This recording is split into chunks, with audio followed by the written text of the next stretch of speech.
Bismillahirrahmanirrahim. Assalamualaikum warahmatullahi wabarakatuh. Innal hamdalillahi nahmaduhu wa nasta'inuhu wa nastaghfiruh wa na'udzu billahi min syururi anfusina wa sayyiati a'malina.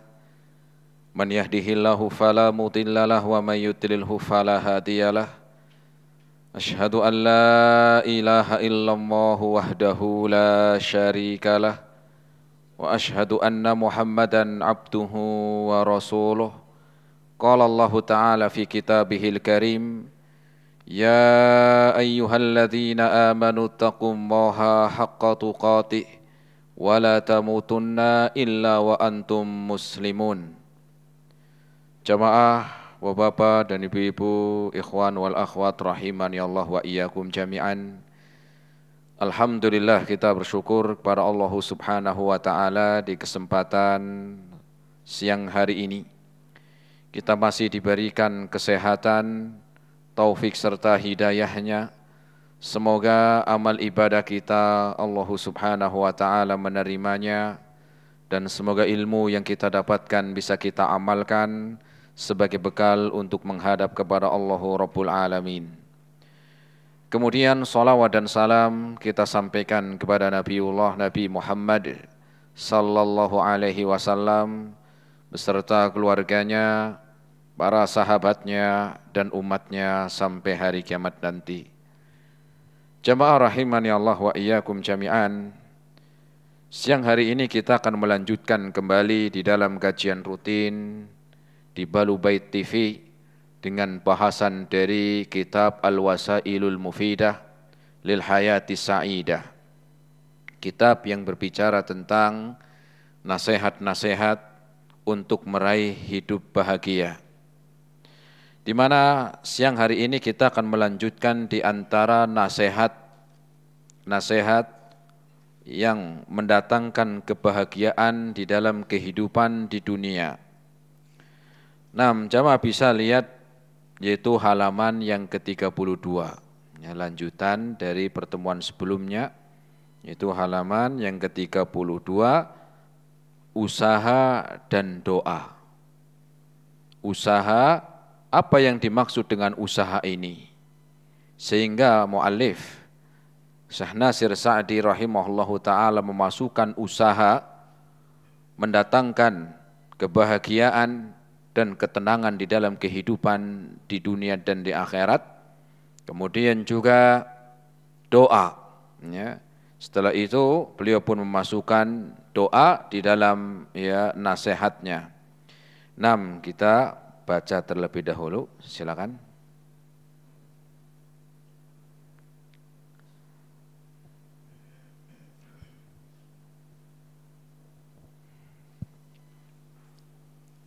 Usaha dan doa termasuk hal-hal yang dapat mendatangkan kesenangan dan menghilangkan kesedihan adalah berusaha menghilangkan faktor yang menyebabkan kesedihan tersebut dan berusaha mencari faktor yang dapat mendatangkan kesenangan yang diinginkan.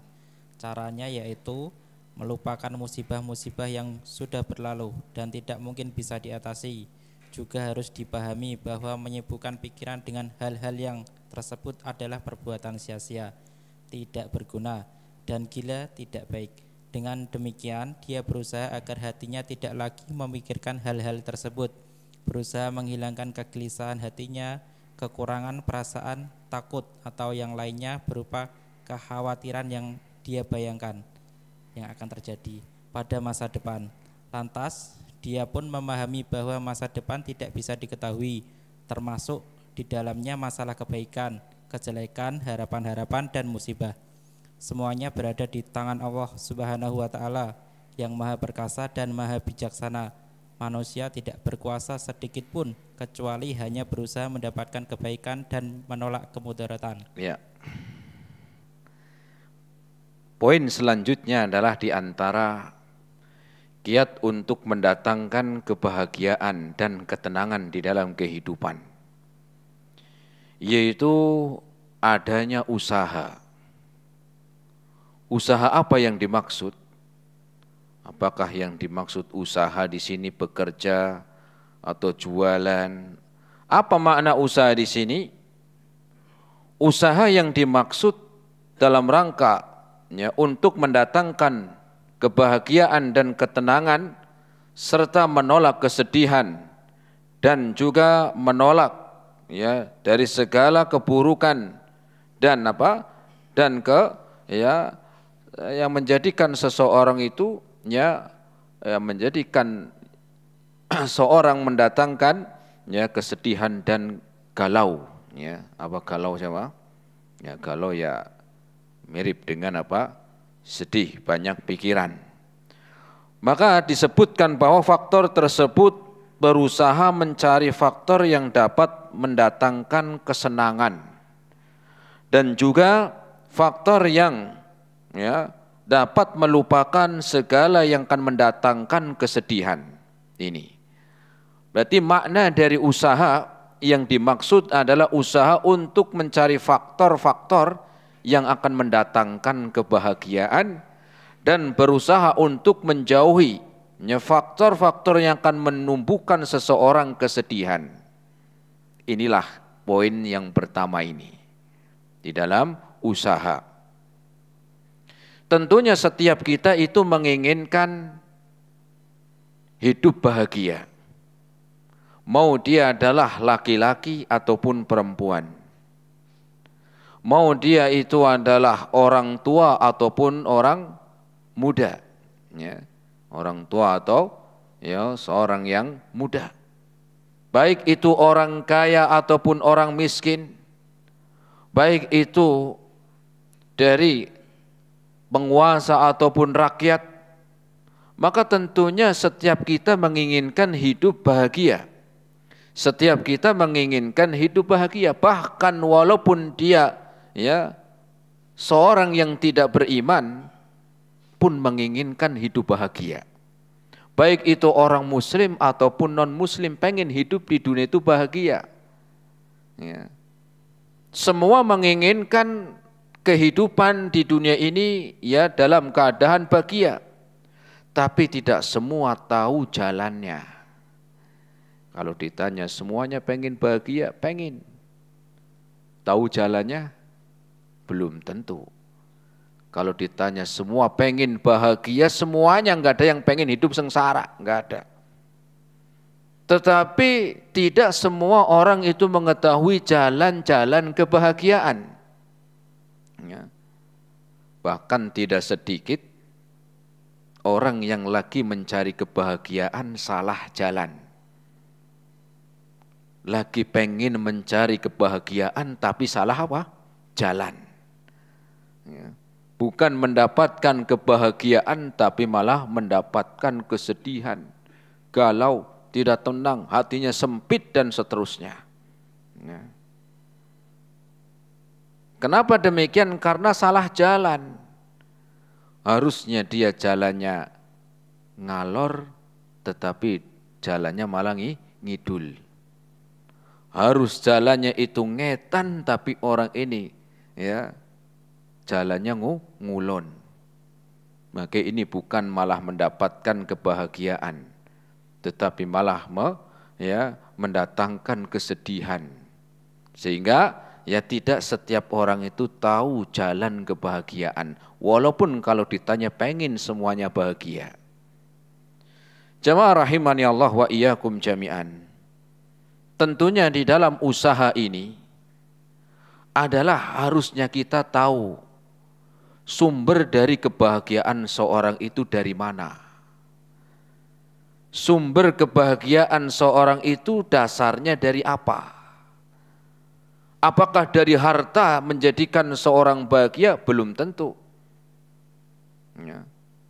Kalau dikatakan sumber utama yang bahagiakan seorang itu harta, itu Qarun orang paling bahagia mungkin. Betul jemaah. Qarun hartanya kurang apa? Itu gudangnya doang cuma dikunci, gudang apa hartanya dikunci. Sampai kuncinya dikumpulin itu diangkat 4 orang, dipanggul 4 orang. Itu baru kuncinya. Gimana gudangnya? Gimana isinya? Tetapi ternyata Harta yang dia miliki bukan mendatangkan kebahagiaan, ya, justru malah mendatangkan keburukan. Kalau ukuran kebahagiaan itu dilihat dari jabatan, dari apa? Dari jabatan tentunya orang paling bahagia mungkin Fir'aun. Betul coba. Kurang apa Fir'aun? Ya. Dikatakan dia memiliki kerajaan yang besar dan hebat, tentara yang kuat. Saking lupa dirinya sebagai manusia, dia mengatakan ana rabbukumul a'la. Saya adalah Tuhan kalian. Saking apa? Saking makmurnya dan saking besar kerajaannya. Dihormati, memiliki apa? Kekuasaan yang luas sampai lupa daratan. Yang tadinya apa? Yang tadinya dia seorang raja kemudian berlebihan. Ya. Kelewat batas sehingga dia mengatakan saya Tuhan kalian. Tetapi dengan jabatan yang dimiliki, ya, mendatangkan apa? Kesedihan. Mendatangkan apa? Mendatangkan kesempitan hati sehingga Allah Subhanahu wa taala pun membinasakan. Maka sumber yang mendatangkan kebahagiaan itu awal dari mana? Maka harus kita ketahui. Maka sumber kebahagiaan seorang muslim itu ada di dalam hati. Sumber kebahagiaan seseorang itu berawal dari mana? Dari hati. Bukan dari yang disebutkan tadi, tetapi mulai dari hati seseorang. Dari sanalah akan tumbuh kebahagiaan. Walaupun mungkin dianggap remeh oleh orang yang menyaksikan, tetapi ketika dia telah senang, telah tenang dengan hatinya, maka orang mau menganggap apapun, tetapi dia yang merasakan. Disebutkan di dalam hadis Nabi SAW yang diriwayatkan oleh Imam Muslim. Rasul SAW bersabda, Inna fil jasadi mudghatan. Sesungguhnya di dalam jasad manusia itu ada segumpal daging. Sesungguhnya di dalam jasad manusia itu ada segumpal apa? Daging. Idza saluhat saluhal jasadu kullu. Apabila segumpal daging itu sehat, baik, maka anggota badannya pun akan apa? Anggota badannya akan mendukung untuk kebaikan. Idza saluhat saluhal jasadu kullu. Apabila segumpal daging ini ya, baik, maka akan baik, akan mendukung jasadnya. Akan mendukung jasadnya. Wa idza fasadat fasadal jasadu kullu. Dan sebaliknya ketika segumpal daging ini menjadi rusak, maka rusak semuanya. Sumber dari kebahagiaan, sumber dari segala keburukan dari segumpal daging ini. Ya. Apa kata Rasul? Ala wahiyal qalbu. Ketahuilah dia adalah hati. Ala wahwal qalbu, dia adalah hati. Maka di antara usaha agar kita hidup bahagia, mengisi hati kita dengan kebaikan-kebaikan. Dan berusaha untuk menghilangkan yang akan menjadikan hati kita itu sedih. Menjadikan hati kita itu sengsara. Kenapa? Karena ini ya sebagaimana Rasul menyebutkan sebagai sumber kebahagiaan dan sebagai sumber dari keburukan, maka isilah hati kita dengan ya kebaikan-kebaikan dan jauhkanlah hati kita dari keburukan-keburukan. Jamaah rahimani Allah wa iyyakum jami'an. Karena sesungguhnya kebaikan itu ibaratkan seperti wewangian. Semakin banyak yang dia hirup wangi, maka akan segar dia di dalam ya kehidupan senang. Dan semakin ya jauh dari apa? Dari kebaikan dengan isi-isi yang baik untuk apa? Untuk hati seseorang, maka menjadikan dia pun sengsara dan ya keburukan itu seperti bau busuk. Semakin bertambah keburukan, semakin bau pun menyengat. Semakin bau menyengat. Ya, sehingga banyak orang yang pengen bahagia tetapi belum tentu tahu jalannya. Ya. Jamaah rahimani Allah wa iyyakum jami'an. Disebutkan tentang usaha ini adalah usaha agar kita hidup di dunia itu bahagia. Apa usaha tersebut? Adalah usaha di mana kita berusaha untuk mengisi hati kita dengan kebaikan-kebaikan, hal-hal yang manfaat dan positif. Dan berusaha menjauhi dari segala yang akan menjadikan sedihnya hati. Dari apa? Dari keburukan-keburukan. Ibaratkan jamaah, antum pernah nanam padi?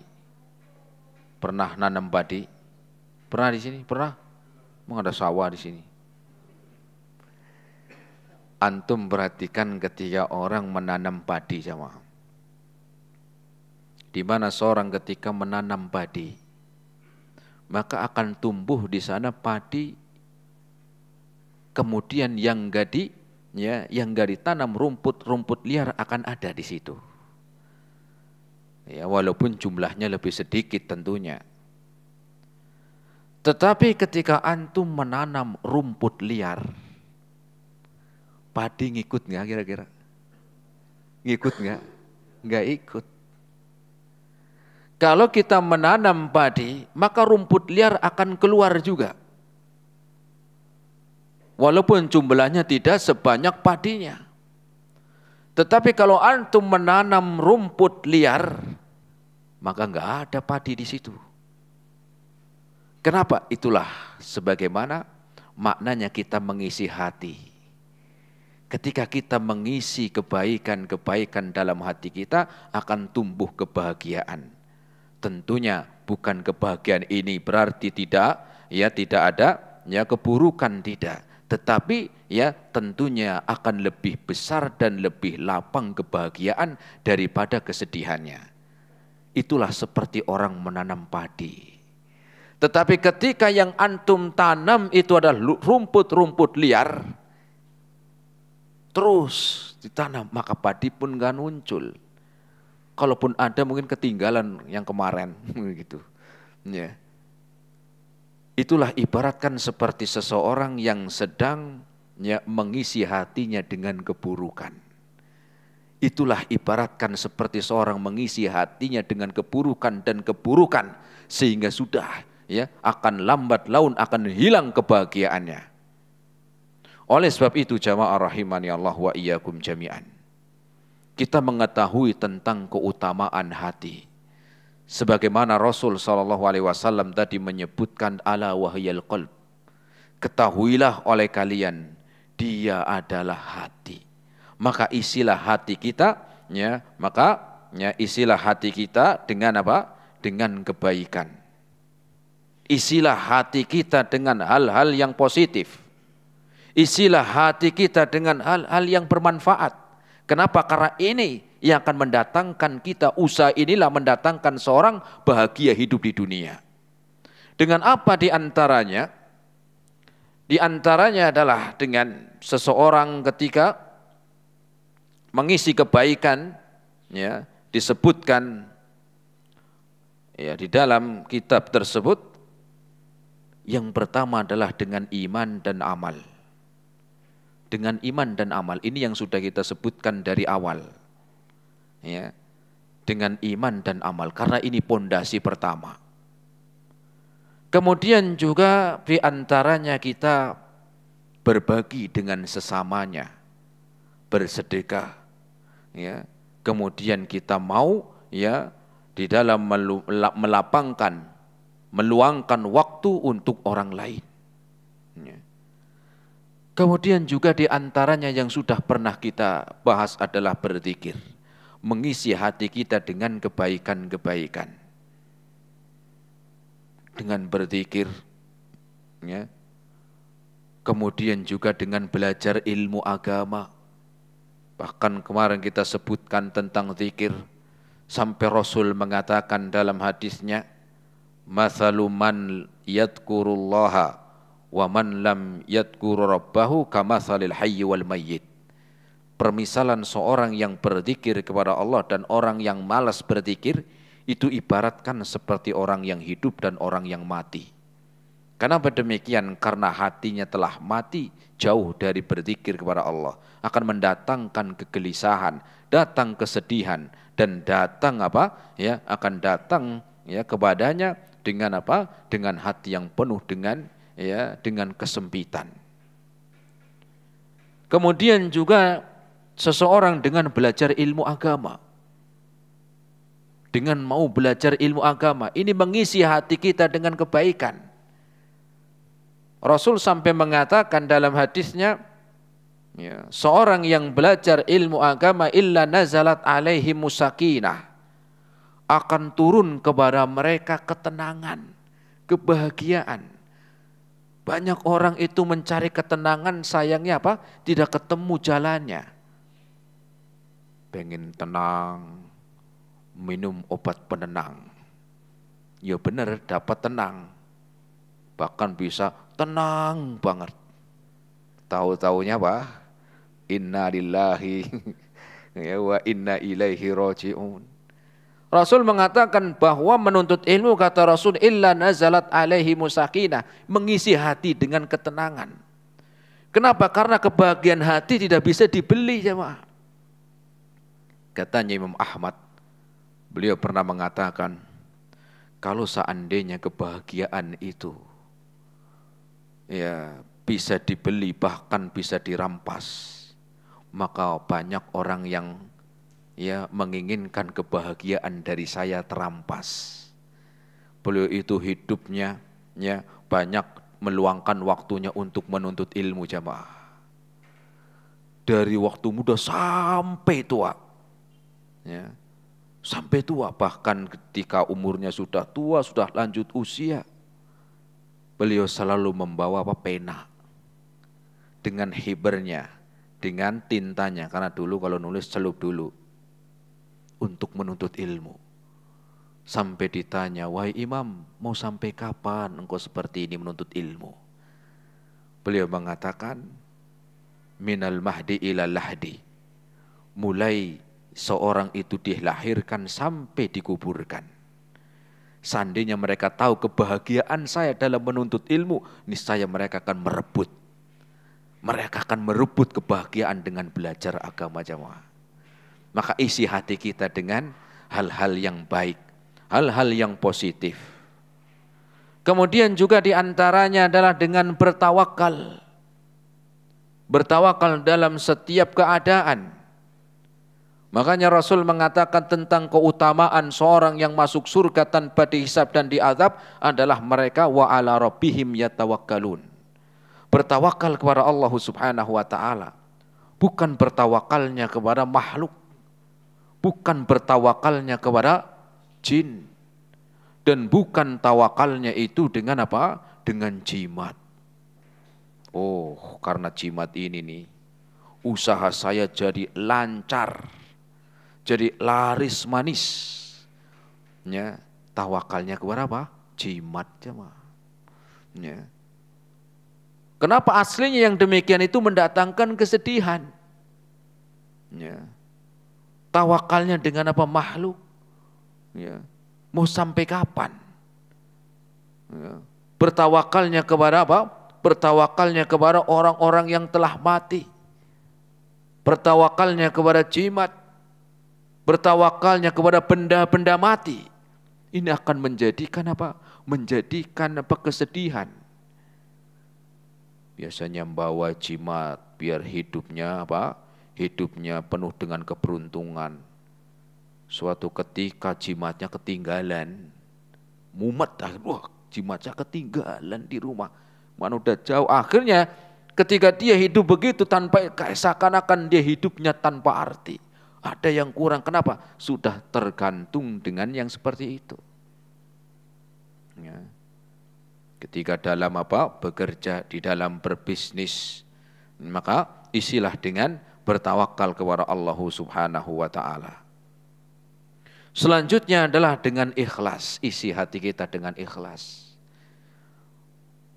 Mungkin seorang yang sudah sholat 5 waktu, sudah berdakwah sekian lama, sudah mengenal sunnah sekian tahun, sudah bersedekah sekian lama, tapi mungkin hatinya masih ada kesedihan, hatinya masih belum tenang, mungkin belum ikhlas. Mungkin apa? Mungkin dalam apa yang sudah dilakukan, ya, mungkin kurang ikhlas sehingga ya tidak mendatangkan ketenangan. Karena hakikatnya mengisi hati dengan kebaikan-kebaikan akan mendatangkan ketenangan demi ketenangan, jemaah. Kemudian juga berusaha untuk rendah hati. Ya, rendah hati. Menjauhi kesombongan. Sombong dengan apa kita di dunia ini? Ya, maka hendaklah isi hati kita dengan ketawaduan, dengan kerendah hati kita. Kenapa? Karena inilah yang mendatangkan kebahagiaan. Ya. Mau sombong dengan apa kita hidup di dunia? Dengan jabatan, mau sampai kapan jabatan juga? 5 tahun paling, itu pun kalau enggak berhenti di tengah jalan, betul. Kan ada enggak nyampe 5 tahun. Ya. Mau sombong dengan apa kita? Dengan ilmu, siapa yang ngasih ilmu? Ya. Kenapa? Karena kita terlahir tidak tahu apa-apa. Siapa yang ngasih ilmu kepada kita? Sebagaimana Allah sebutkan di dalam Al-Quran. Ya. Allahu akhrajakum min butuni ummahatikum la ta'lamuna syai'a. Allah yang mengeluarkan kalian dari perut ibu kalian tidak tahu apa-apa. Kemudian sekarang ada sedikit punya ilmu sombong. Mau sampai kapan? Kalau Allah mau hilang dalam seketika itu ilmu. Ya, kecelakaan, kepalanya bentur apa? Aspal, langsung hilang ingatan, selesai itu ilmu. Maka isilah hati kita dengan apa? Hal-hal yang baik biar bahagia. Agar bahagia. Ya. Mau sombong dengan apa kita? Harta. Ya. Mau sampai kapan harta? Ya. Harta yang kita miliki akan ditinggal. Kalaupun kita nggak ditinggal harta, maka ya kita yang meninggalkan harta. Ya. Kalau kita ditinggalkan harta, ya mungkin usahanya, mungkin pekerjaannya, mungkin bisnisnya tidak sesuai yang diharapkan. Kalau kita meninggalkan harta, mati. Mau sombong dengan apa? Maka isilah ya hati kita dengan tawadhu. Dengan badan mau sampai kapan? Sekarang iya, banyak fitness. Ya bukan nggak boleh fitness, boleh. Badannya besar, gede, ya membusungkan dada. Mau sampai kapan? Besok umur 60 tahun bukan membusungkan dada, membungkukan punggung. Betul ya, Ma? Membungkukan apa? Punggung itulah. Mau sampai kapan? Maka isi dengan tawadhu.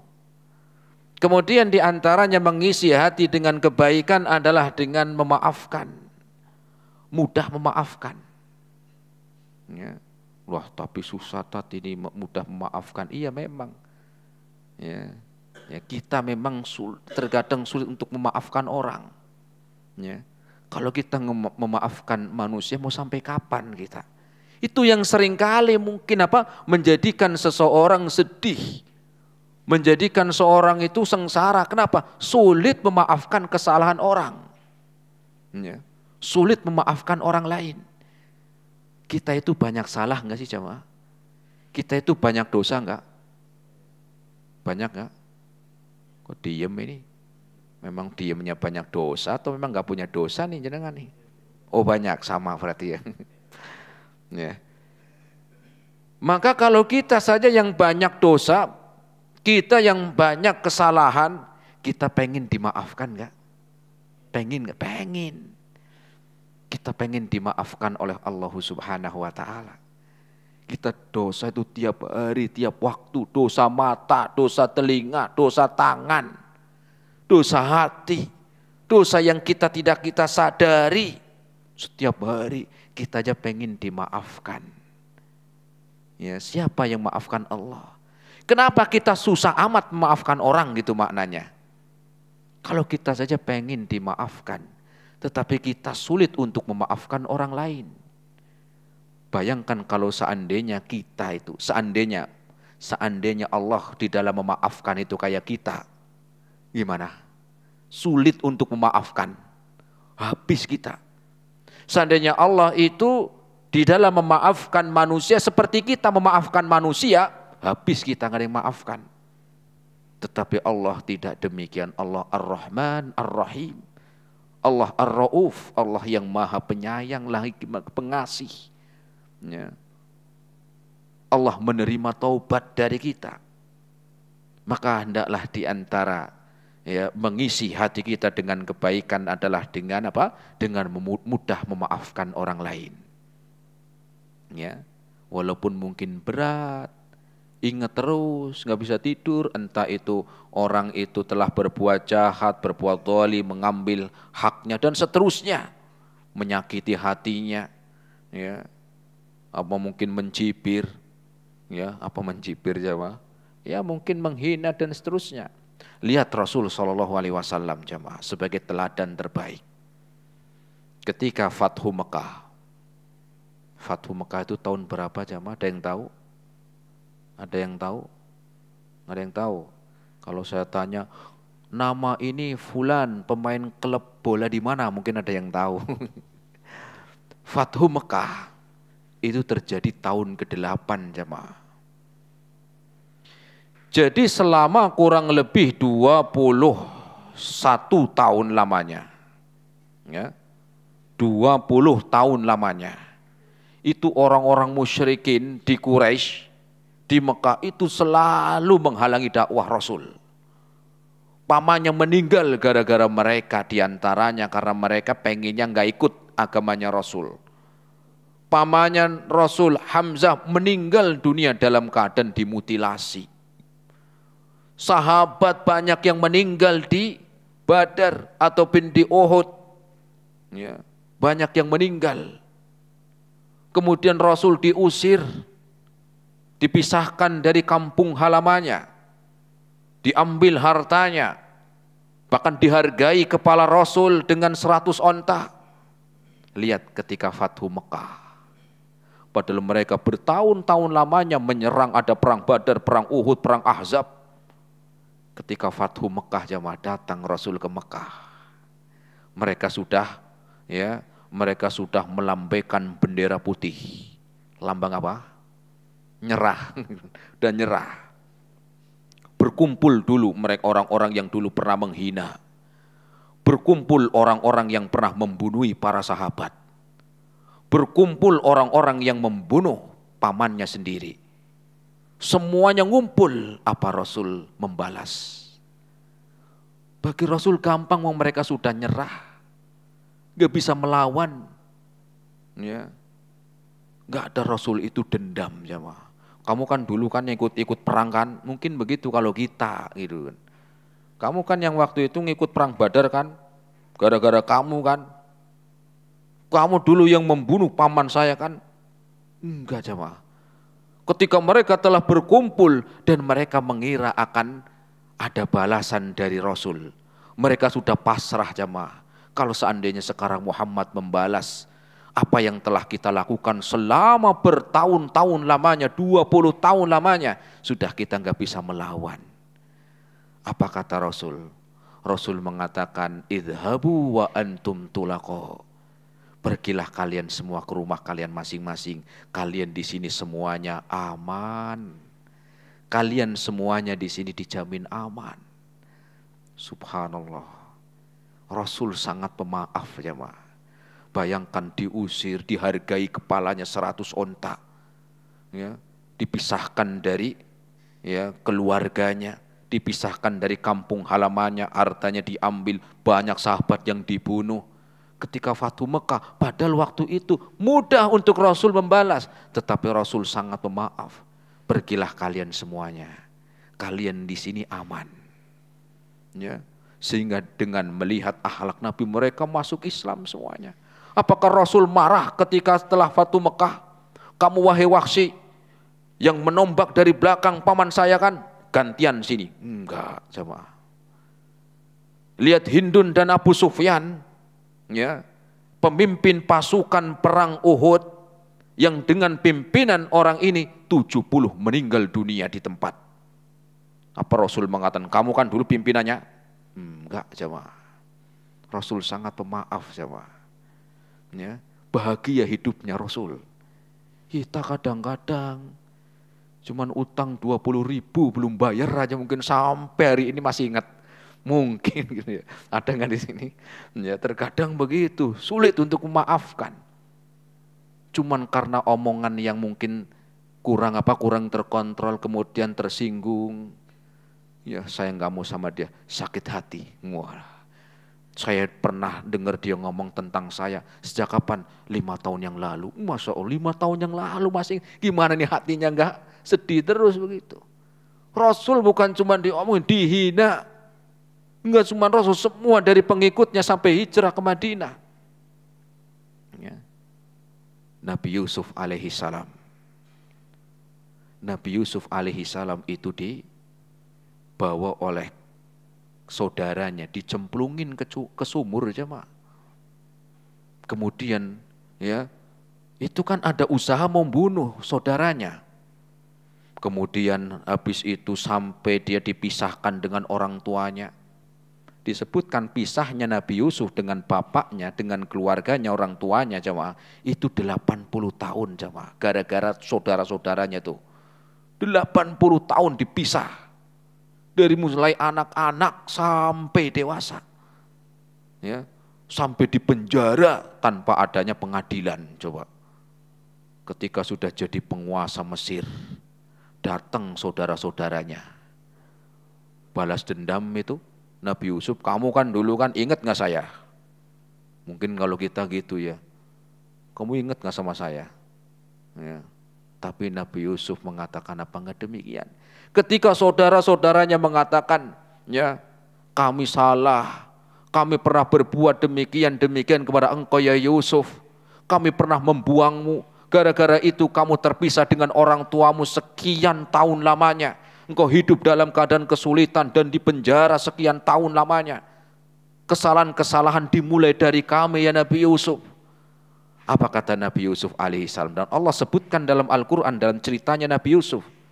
Nabi Yusuf mengatakan, La tasriba alaikum.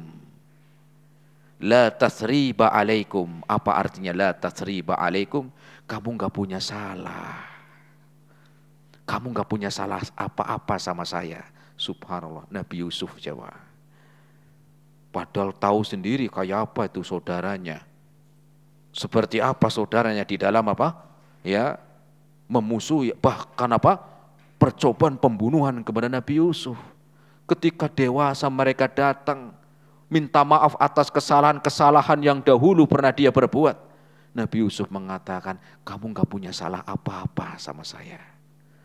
Orang begini bahagia gak hidupnya jemaah? Bahagia.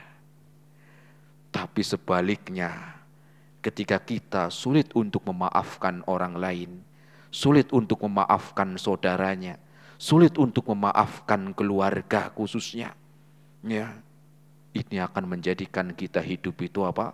Hidup itu terus dalam kesedihan dan kesengsaraan.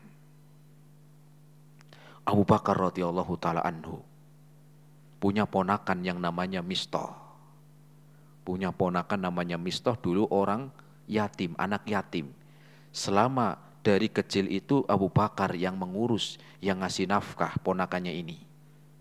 Suatu ketika tersebar berita palsu tentang Aisyah radhiyallahu anha, dikabarkan, diberitakan selingkuh.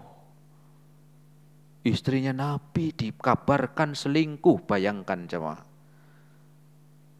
Termasuk yang ikut nyebarin Mistah tadi itu.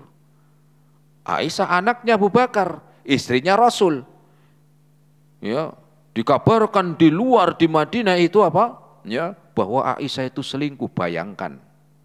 Marah Abu Bakar. Apalagi yang ikut nyebarin ponakannya. Kalau yang nyebarin orang luar nggak kenal masih mending, nggak kenal. Ini yang dari kecil diurus. ya, kemudian ya marah Abu Bakar. Bahkan dia sempat bersumpah, demi Allah, saya nggak akan lagi bantu Mistah lagi.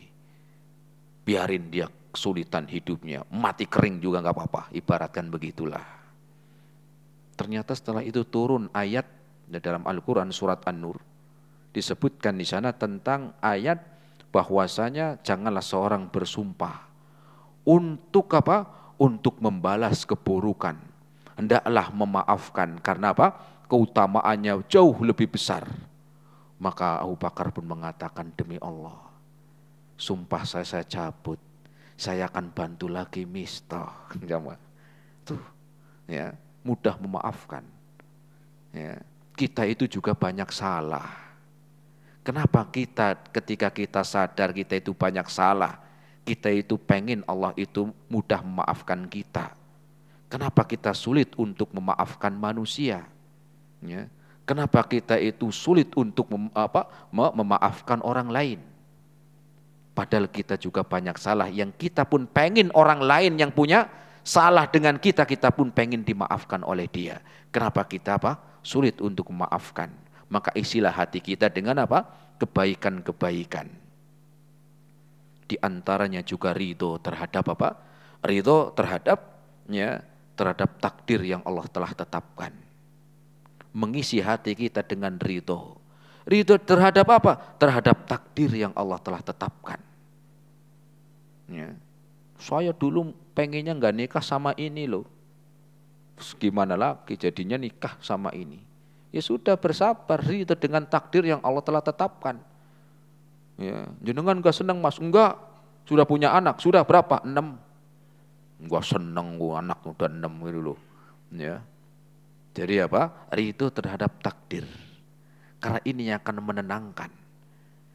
Baik itu yang terjadi kepada dia keburukan ataupun sesuatu yang menjadikan kesedihan, baik itu usaha, jodoh, ya, ataupun kebiasaan-kebiasaan yang lainnya. Perdagangan, pekerjaan, anak, istri, suami, ya.